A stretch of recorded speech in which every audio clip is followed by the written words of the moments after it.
पीलिया हो गया है क्या? यही पानी हमारे घर में भी आता है और देख इससे मेरी क्या हालत हो गई है। भाई तू तो गंजा भी हो गया है यार। तेरे तो बहुत बाल है, तू कौन सा पानी पीता है? मेरे घर में भी यही पानी आता है, लेकिन हम मिनरल वाटर का बड़ा वाला टैंक मंगाते हैं। अच्छा, वो 90 रुपए वाला? अरे हाँ, वही 90 रुपए वाला। मेरे घर में सब उसी का पानी पीते हैं, उसी से कपड़े धोते हैं। और घर में पानी नहीं आता है तो घर वाले तो नहाते भी नहीं है यार। भाई मैं क्या बताऊँ, मेरे घर पे भी यही हाल है। भाई घर वालों के लिए इतना तो करना ही पड़ता है। भाई जून आ गया और अभी तक मॉनसून नहीं आया और ऊपर से गर्मियों हो। लगता है इंद्र देवता नाराज हो गए हैं। खुद ही देख लो, कहीं बाढ़ तो कहीं सूखा सूखा, और मुझे ये कुछ समझ नहीं आ रहा है। भाई तुम लोग देख लेना, इस बार का मानसून अक्टूबर और नवंबर में बेमतलब आएगा। भाई साहब, दुनिया में कलयुग फैल चुका है, ये भी तुम जैसे पापियों की वजह से। कूड़ा कचरा तुम फैलाओ, गंदगी तुम फैलाओ और प्रदूषण भी तुम फैलाओ। हैं? अच्छा भाई साहब, आपकी तो चार फैक्ट्री है, उनका कूड़ा कचरा कहाँ जाता है? अरे वो तो वहीं पर जहाँ पर बाकी फैक्ट्रीज का जाता है। बोलो गंगा मैया की। इसीलिए तो इंद्र देवता नाराज हुए हैं। भाई साहब, आपके कहने का मतलब क्या है? मेरी एक अकेली फैक्ट्री की वजह से इंद्र देवता नाराज हुए हैं? भाई साहब, सिर्फ आपकी वजह से नहीं, हम सब की वजह से। चलो भाइयों, स्विमिंग पूल चलते हैं। अरे भाई, इतने पैसे खर्च करने क्यों है? इधर को तो पता है ना, ये जो पिछले 2 दिन से लगातार बारिश हो रही है, उसकी वजह से प्रिंस चौक में लोगों के कमर कमर तक पानी आ गया है। लोगों को वहाँ तैर के जाना पड़ रहा है। हम भी वही चलते हैं, स्विमिंग पूल क्यों जाना? ठीक तो कह रहे हो भाई, जड़वानी था ना, वो डूब गया पूरा, वहीं चलते हैं। पर भाई एक बात तो बताओ, ये 5-6 मिनट की बारिश में घुटने तक पानी कैसे आ रहा है? इसकी क्या वजह हो सकती है? वजह मैं बताता हूँ भाई साहब। कल जो आप मोमोज खा रहे थे, वो भी चटनी लगा लगा कर, उसकी प्लेट कहाँ फेंकी? अच्छा वो तो मैंने वही सड़क पर फेंक दी थी। और भाई साहब, आप जो सामान खरीदते हो, उसके डिब्बे कहाँ फेंकते हो? वो तो घर के सामने नाले में डाल देता हूँ। अच्छा भाई साहब, आपने हमारे तो गिनवा दिए, पर आप जो नमकीन बिस्किट चिप्स खाते हैं, उसके पैकेट कहाँ फेंकते हैं? मैं भी वही नाले में। यही कूड़ा कचरा सड़कों से जाता है नालों में और नालों की निकासी रोक देता है। जरा सी बारिश हुई नहीं कि पूरा का पूरा सीवर जाम हो जाता है। मौसम बदल रहा है, कभी बारिश होती है तो कभी बारिश नहीं होती। Since childhood, we have been taught in school that summer follows winter, and after summer, the rainy season comes. But now, the entire cycle has changed. बसंत में बारिश पड़ जाती है, गर्मी में ओले पड़ जाते हैं।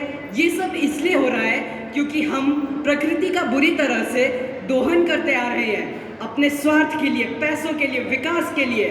After all, what is the aim of this kind of development?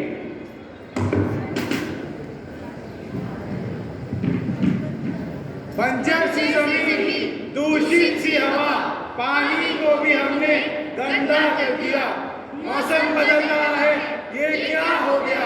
कभी यहाँ कुछ हो गया, कभी वहाँ कुछ हो गया।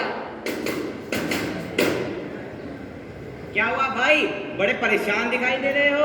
क्या बताऊं भाई, खेती के लिए मैंने अपना घर बेच दिया और उससे जो पैसे आए उसे लेकर मैं शहर चला गया खेती के लिए अच्छा बीज और फर्टिलाइजर लेने, पर उससे भी कुछ नहीं हुआ। मैं तो बर्बाद हो गया। भाई तुम ट्यूबवेल क्यों नहीं लगवा लेते? ट्यूबवेल तो मैं आज ही लगवा लूं, पर समय पर बिजली आए तब ना। और आजकल वैसे भी पानी का लेवल वैसे भी बहुत लो होता जा रहा है। अच्छा, तो तुम कर भी क्या सकते हो? और तुम्हारे हाथ में छाले कैसे पड़ गए? मैंने भी अब सोच लिया है, बाकी किसानों की तरह मैं भी अब HYV सीड्स यूज करा करूंगा। पागल मत बनो, कैलाश को भूल गए? उसने भी इन्हीं हाई यील्ड वैरायटी सीड्स के चक्कर में अपना घर बेचकर कर्ज लिया था, समय पर चुका नहीं सका, जिसके कारण उसने आत्महत्या कर ली। अगर तुमने आत्महत्या कर ली तो तुम्हारे बच्चों का क्या होगा, तुम्हारे परिवार का क्या होगा? सोचा उनके बारे में कभी? मैं क्या करूं, कभी सूखा पड़ जाता है और कभी बाढ़ आ जाती है। अब समय पर बिजली आए और बारिश हो तो हम जैसे किसानों का भी कुछ भला हो ना। मेघा काले मेघा पानी तो बरसाओ, काले मेघा पानी तो बरसाओ, बिजली की चमकार नहीं बूंदों के बाढ़ चढ़ाओ।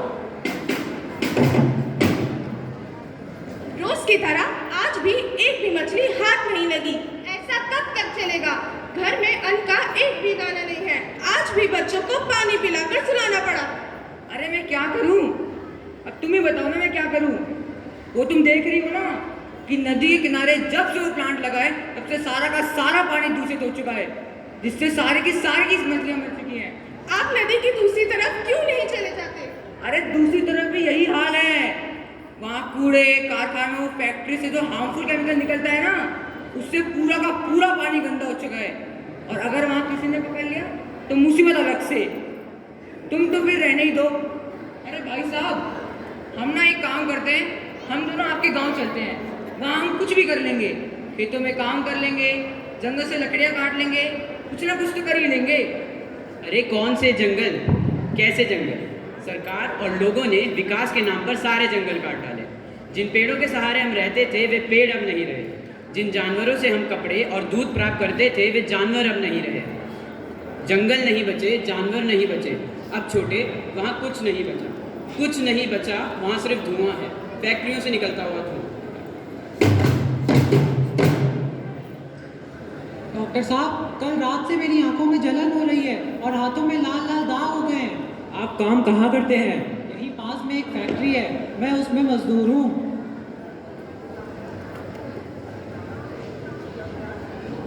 आपको धूप और धूल मिट्टी की वजह से एलर्जी हो गई है। आप बाहर निकलते वक्त चश्मा नहीं लगाते। मैं मजदूर हूँ डॉक्टर साहब, चश्मा कहाँ से खरीद पाऊंगा? यह दवाई मैंने लिख दी है और आप बाहर निकलते वक्त मोटे और पूरी भाग के कपड़े और चश्मा पहनकर निकलना, नहीं तो आपको स्किन कैंसर भी हो सकता है। ओहो डॉक्टर साहब।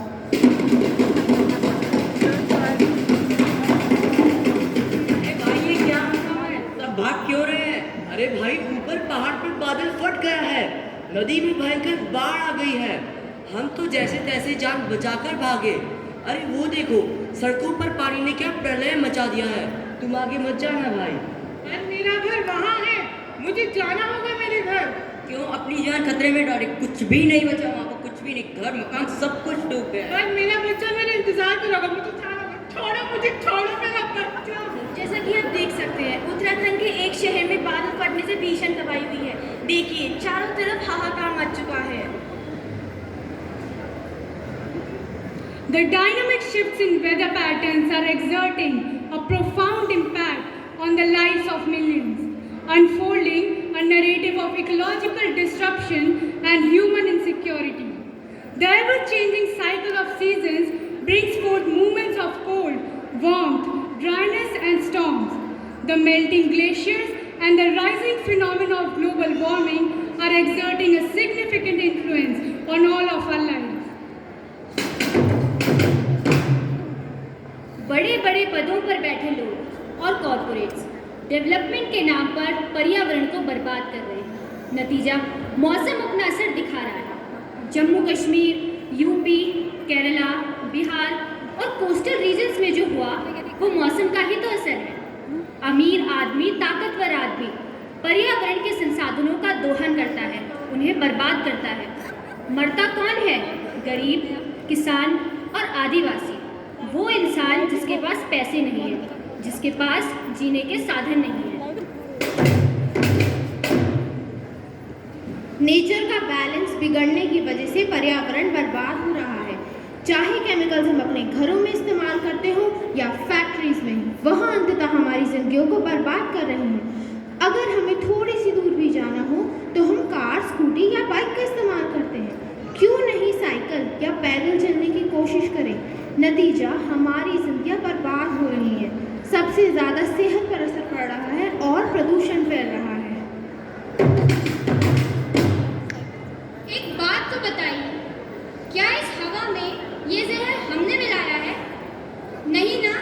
अब देखो, पेट्रोल और डीजल यूज नहीं करेंगे तो गाड़ियां कहाँ से चलेंगी, ट्रेन कहाँ से चलेंगी, और अगर कोयला यूज नहीं करेंगे तो फैक्ट्रीज कहाँ से चलेंगी? अरे भाई साहब जरा बताइए तो, अगर ये कार्बन डाइऑक्साइड थोड़ी बहुत हवा में मिल भी गई तो क्या फर्क पड़ जाएगा उसमें? हम सब यही सोचते हैं कि क्या ही फर्क पड़ जाएगा।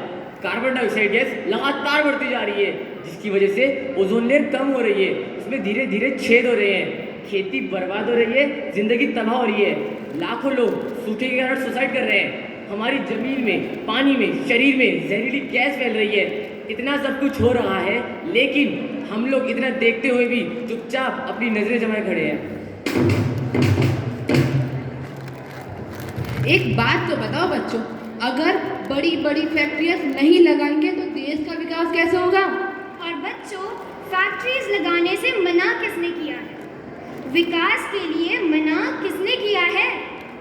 लेकिन जहाँ खेती होती है वहाँ फैक्ट्रीज लगाओगे तो पेड़ कटेंगे, पेड़ कटेंगे तो जंगल खत्म होंगे, और जंगल खत्म होंगे तो ग्लोबल वार्मिंग होगी, लगातार तापमान बढ़ेगा।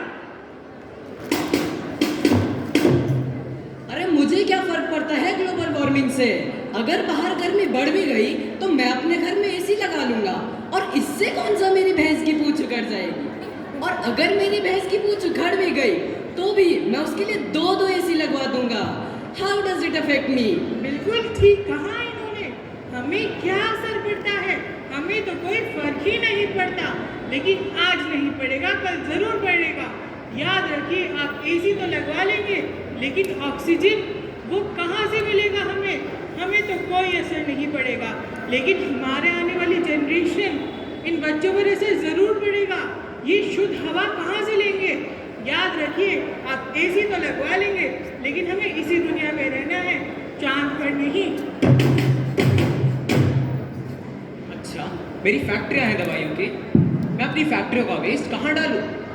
ये समुद्र बहुत बड़ा है, इसी में सारा वेस्ट डाल देता हूँ, यहाँ सब डाइल्यूट हो जाएगा।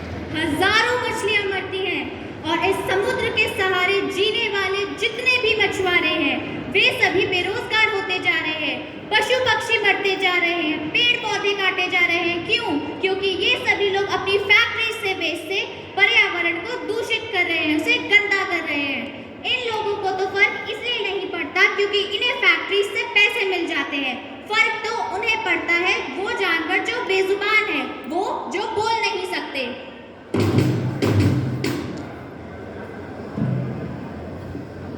अगर हम न्यूक्लियर प्लांट नहीं लगाएंगे तो बिजली कहाँ से आएगी? भाई साहब, देश को अंधेरे में रखना चाहते हो क्या?